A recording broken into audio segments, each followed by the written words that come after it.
Some people seem to have a dual vision mentality. And let me explain what my perception of this is.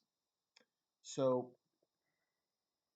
some people think that the correct approach to injustice in the world, or their perceived injustice, because sometimes it's contentious if there is actually an injustice going on, but that's not here or there. Their perceived injustice, their response to that is by punishing an entire demographic. So, as a very loose example, um, someone who is angry about historic persecution of black people would therefore argue the right approach is to target all white people.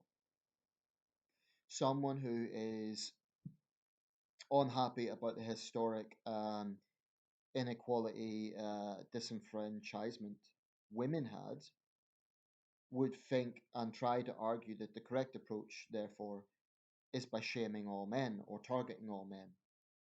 And there could be other examples. Now, let me just make the point there is injustice in the world, right? There is racism, there is sexism, there is homophobia, there is persecution, there is human rights abuses. We know this.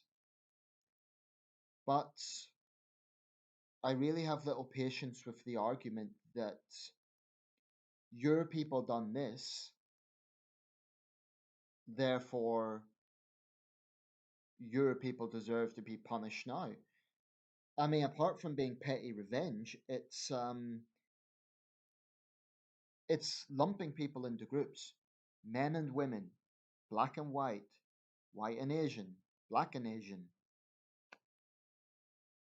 religious, irreligious, and I really have a problem with it because I think it is extremely ignorant. I think it is polarizing. Um, that's why I have a big problem with politicians who push a Lemonis narrative in that sense. For example, when Caroline Lucas called for an all-women cabinet and then made sexist insinuations as to the reason why, there will be feminists out there who will say, oh, well, men can't complain because men traditionally had all the power. So what they're doing is they're harking back to the past to try and justify bigotry in the present. Now, I don't know if Caroline Lucas hates men. People are probably going to say, oh, she's married or, she has male friends or whatever. But irrefutably, the position she is arguing is misandrist. It's anti-male because she's making a generalized mischaracterization of men, and she's proposing positive discrimination in favor of women, having an all-women cabinet. That's going beyond even what most feminists would call for. So it's divisive.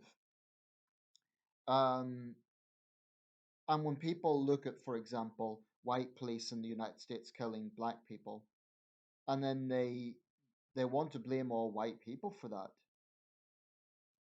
it bugs me.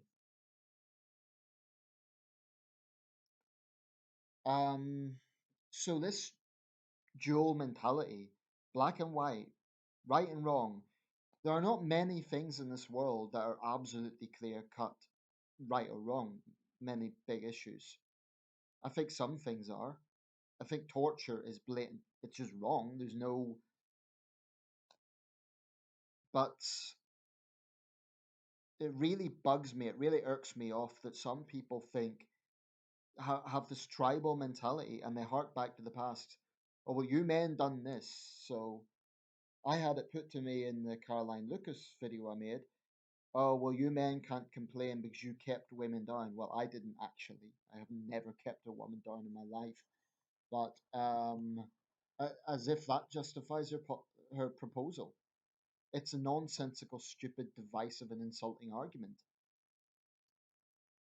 And most women wouldn't even agree with it because they'd recognize. I mean, it's actually patronizing to women as well because it sort of insinuates that, oh, ladies, let's just all get together and we'll all have a nice cup of tea and sort out Brexit. It totally ignores the fact that, there are women who are very partisan on this. Um, so I really, really have no respect for that sort of dual mentality. Your people done this, so my people have a right to do that. It's just pathetic, and I think it needs to be challenged. The only way society goes forward is by consistency, consistent standards. I think there's nothing wrong with acknowledging the injustices of the past, of saying, yes, women were not enfranchised with the vote. They got it long, long after men. Black people suffered terribly under Jim Crow laws, and there is still racial disparities in the world today. So it's not even a case of saying the present's perfect. Obviously, it's not.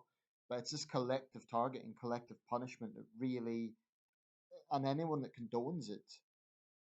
If you're a man and you are okay with what Caroline Lucas is saying, I'm sorry, but you're being a useful idiot. If you're a white person and you go along with a black racist saying all white people are the same, it's not good enough saying, oh, but think of where he's coming from. He's thinking of the Jim Crow era. He's thinking about what used to happen to black people. Everyone, everyone is responsible for their own thoughts and actions. Everyone, every free thinking adult. So I just don't accept this crap that, oh, well, white people once done this, so black people cannot be criticized for the racism. A racist is a racist is a racist. If you come out with racism, particularly on my channel, you come out with racism, whether it be anti-black, anti-white, anti-Asian, whatever it is, I'm going to call you out. Same with sexism.